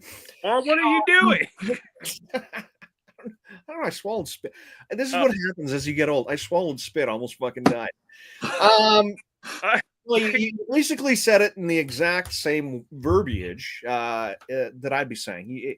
If you take a child that's troubled or confused, and this is about anything, whether it's mathematics, English, social studies, the game that they play, or their gender. And you start dangling that a thought that they'd never had prior to that, which is suicide, in front of them, to the point where it actually becomes either I get what I want or I hold my breath. Either I get what I want or I commit suicide. And they don't get what they want. What you're doing is you're fanning those flames. And I'm with you. I think it's completely revolting. How irresponsible. How incredibly irresponsible. Incredibly. And they have the nerve to sit there and say all that. They have the nerve to say shit like that. They don't know what we've been through. They don't know what our lives are. And they have the nerve to say that stupid shit. Like that. You know, you get yourself in a lot of trouble for saying shit. Well, and like, we know there's a potential social contagion of suicide. Yeah. And that worries me. And it just, you know, to hear comments like, you know, accusing like the premier of having blood on her hands because of this. Well, I have had people message me saying I will have blood on my hands from this. It's just, it's such a, it's very sad that that's where it's at, and that we aren't willing to do the hard work for these kids who deserve so much better than this, and not have these baseless accusations be thrown around. You know what? I take no, you know, ill will to the doctors. I mean, based on their medical associations in North America, it's saying that this is the right thing to do. I think when looking at the international evidence, it starts raising questions, but it's, yeah, it is true. I mean, the reserves are federal land, and they're under federal restrictions. So, I guess the legislation, the speed legislations would not apply in those cases. But I would worry still. And it's just, I mean, I think when we go back to when we're talking about it, I think there was a right time and place. I know, like, gender affirming care largely, I mean, it saved my life. It did. But I also deal with a severe mental illness that it's only treatable through this. Through this care. It's not necessarily right for everyone. And if somebody is facing suicide, that is not the first instance. The first instance should be proper therapy, proper diagnosis of those things, of what's actually causing that in the first place. And I think that's a larger mental health problem that we have in this country that's only getting worse. And TikTok is feeding right into it. Yeah. Yeah, and that's, as incredible as of a tool as the internet has been. You almost wonder if the downsides are more catastrophic than the benefits will ever be. Hey. Yeah. Yeah, and sorry I kind of blew up there. That really bothers me when they say that. No. Someone, You someone showed every bit as Yeah. much ire as I absolutely would and do. Yeah, as someone who's tried that for other reasons and all that, it's not something you should be, saying like that. Not. I don't even know how to put it into words. Like, how irresponsible. Like, that's all I can say. How irresponsible. Like, you sit there and try to shame us, and you come at us calling us all sorts of names in the entire world. What we're trying to do is actually be the voice of reason. Yeah, we were consulted. Were we like the main things of it all? I don't know. Who knows? But like, there were many people consulted. But like, to sit there and blame us and to call us all these fucking horrible names and to say these things and to launch these fucking campaigns against us and try to smear us in the mud. Go fuck yourself. You don't pay my bills. You don't know what I've been through. You don't know what Blaine's been through. You don't know what anybody's been through. And yet you sit there and label us all. You assume that we're this. You assume that I'm a member of the party. I'm not. I'm not. I have conservative values. I always have. Even in drag, I was more conservative than anybody else. That's just a known fact. I don't know why anybody's shocked that I feel this way. Should I be shamed for it and like told that, I'm a terrible person because of it? I really don't care what you think about me. This is my opinion. If you're going to sit there and blast me because of it, well, that shows more about you than it does about me. So go ahead. It's when you're not talking about me is when I got to worry. True enough. Guys, we've hit the 2-hour mark here, but I do want to do this again. Cool. So we're gonna link back. We'll just go on the text thing. I think we have a Twitter thing open for text. We'll figure this out. Because I do want to do it again. I do think that the detransitioning piece is good. There will be some additional conversations that I'd love to have you both on again for support inside of the same conversation. So if we can do it again, that'd be fantastic. We'll definitely do that. I want to take both of you for giving me some of your time as Albertans to come out in support, of what the new legislation looks like. Help add some clarity and for your unique perspectives. I also want to take and thank we're at 472 people now that are watching us right now. It's because I'm a loud mouth. I'm sorry. I want to thank everybody that's kind of sat through my blabbering and enjoyed or been able to take something away from this. This will still be up on Twitter. It'll be up on my YouTube channel, be on my Substack, on Facebook. You'll be able to watch this again, or I'll cut out some excerpts and just kind of post those because it's been an absolute wonderful conversation. So, hey, thanks for being on, guys, and thanks everybody for coming out to see us. Any final words, Blaine?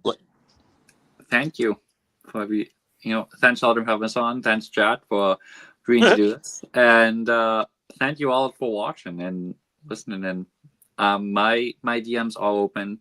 Have conversation. I mean, I pretty open when the few trans people who are. So ask questions. My final thought. And I'm just gonna go Blaine Baduke. There we go. Is if you're looking for them, don't have them already in your friends lists. It's just an ampersand with the exact spelling of Blaine's name. Sorry, go ahead, take it away, Jack. No, I was just going to say, I just want to say, if there's anyone watching out there that is is gender questioning or feeling like, really believing the hype, I want you to really stop and think and know that you are loved and you are cared for.